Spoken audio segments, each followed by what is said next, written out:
Lori, I have I guess a open records question or something. When Mr. Simmons talked about the emails, I don't think he can do anything with us, but can somebody in your staff know that he got an email? So if we ask the question, did you get an email from Mr. Jones, so we have some idea? Linda has access, I believe, to everybody's email on council. I shouldn't say everybody. Right. Everybody on council. So if you want to ask her if there's a one you need to respond on, she can tell you whether it went to everyone.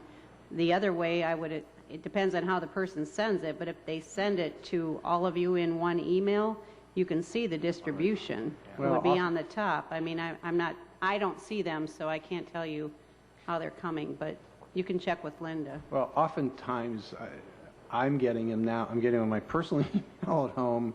I'm getting them mailed to my home. And you and I have had the conversation. I need to bring them in and file them and keep a record of it. And I've been asking Linda, I guess for the rest of you, did the rest of council receive this thing? And I get a yes or no. But I don't know whether that answers who's going to respond to the email, so I'm not sure how you want to handle that. If you're assuming each one of you are assuming somebody else is going to respond, then nobody responds. So, well, in many cases, it's not asking for a response. In some cases, okay. It is. So that's. But the way it is now, if a citizen sends an email to all the council members and the mayor, I'll get that email, but it looks like it's just to me, not to anybody else. That's kind of confusing. Yeah, it's hard to figure out. Mr. Black? I think it's appropriate for council, and we talked about this during the strategic planning session, that you should acknowledge when you receive information from a constituent. No different. Mr. Hammett described some materials that went through the state legislature. That's a basic courtesy type issue.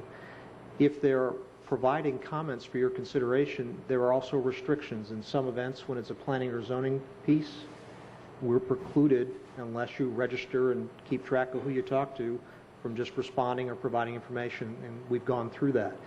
In the case of these airport projects, some of the emails, at least that I've seen copies of, that other council members have shared, because not all of them have come to staff. There have been some letters that apparently have gone to individuals at their homes.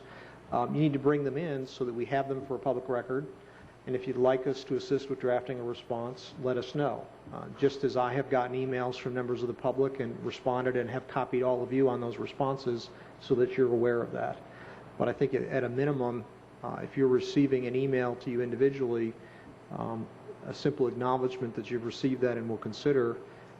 If there's detailed response or information and you need assistance from staff, ask, because oftentimes the mayor will be here and will ask that we prepare a response for his review to be included on behalf of the city, or Fred Watts may do that under my direction, or I may do that as a result of request directly to the city manager's office. So I think it's just a matter of some common courtesies.